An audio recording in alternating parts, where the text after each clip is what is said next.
I'd like to bring Burak from Etohum up. He was sitting there doing his texting. We had to interrupt that. So he can come up, and we have some new faces in the room. We want to make sure everybody knows sort of the journey that's happened. So let's give Burak a hand and all of his wonderful team for organizing this fantastic event. Bill, thank you for the all 4 day. Before the event is not finished, but I would like to mention that because you have put in enormous effort on stage and you made everyone kind of energetic all the time. Thank you very much. I mean, besides that, we are not going to finish. The heart of the event is now because of the challenge. Finalists will be here. So I am also excited to listen to all the pitches because I have seen that all the startups has improved. They not only presentation, but some of them has changed their business models. So the finalists will be very excited to see. And the question was? Yeah, so thank you for the prompt. So I know that we had 130,000 applications from over 150 countries to come to Startup Turkey this year. And so thinking about, one of the sort of value propositions here is all the mentorship. And you see certainly from the panelists, many of whom were mentors, and besides many others in the room who were actively involved in mentoring both virtually and here in person. How important is mentorship to these young companies in terms of helping them get to the next level? I mean, it is the right question and a very tough question. We have probably, I have watched all the interviews before they come to here, and we made one-to-one mentorship before they arrive in Istanbul. So I think not only my mentorship, but what they have met here changed their vision, in my point of view, and also most of the startups goes back to their countries, and probably they will not only change their own business, but will affect the other startups as well. Yep. And this will be creating new ecosystems in especially these countries. And in the long term, the panelists also mentioned about the Silicon Valley and copying it. There will be new kinds of ecosystem which should not be resembled to the Silicon Valley ecosystem, but completely different and creating new successful startups all over the world. That's what our vision is, by the way. Sure. So Startup Istanbul and Startup Turkey are conferences which will, light the fire. That's fantastic.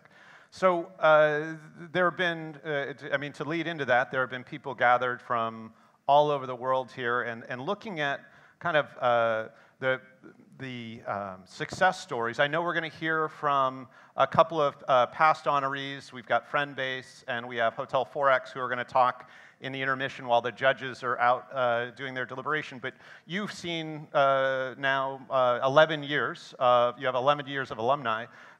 Maybe give us one or two really interesting stories about where companies have gone as they've gone through and what really the impact of this event is. I think this is probably the most kind of enjoyment times when we see successful companies receiving investments or, growing in an incredible pace of customers.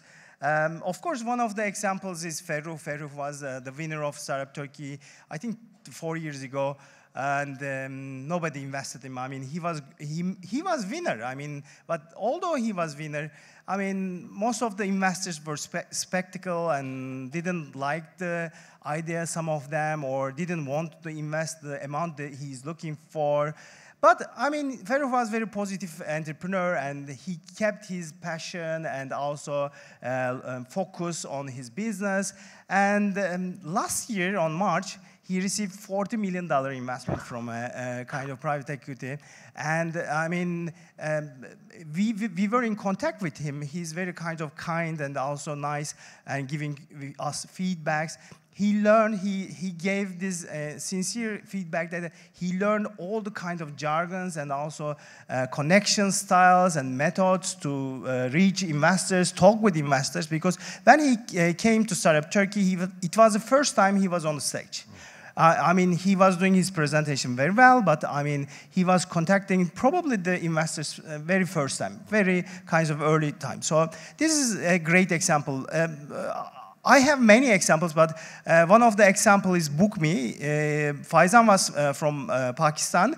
I think it was 5 years ago, Startup Istanbul, and he made an awful bad presentation, and he wasn't at the finals. He was, I mean, he was introverted, I mean, not energetic, not passionate, I mean, on the stage, but he was passionate about his business. So we liked him, I mean, and then we made a seed investment to him. I mean, we said that although he's in Pakistan, we may help him about networking, online mentorship. I went to Lahore afterwards, and I mean, I met lots of kinds of talented entrepreneurs over there as well.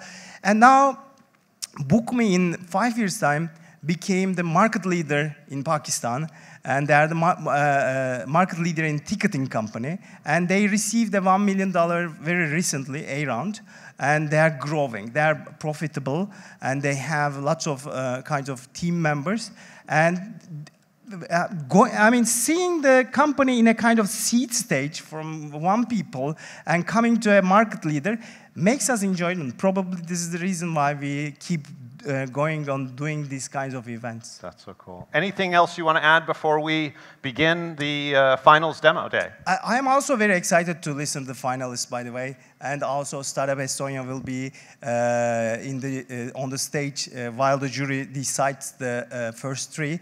But as I mentioned, this is a kind of challenge, but I mean, all startups, it doesn't mean anything to be on top 3 or top 10. If the startups get value over 4 days, it is important in my point of view. That's important in my point of view. Brilliant. Well, good. Fantastic. Congratulations again. Thank you so much. Thank you very much.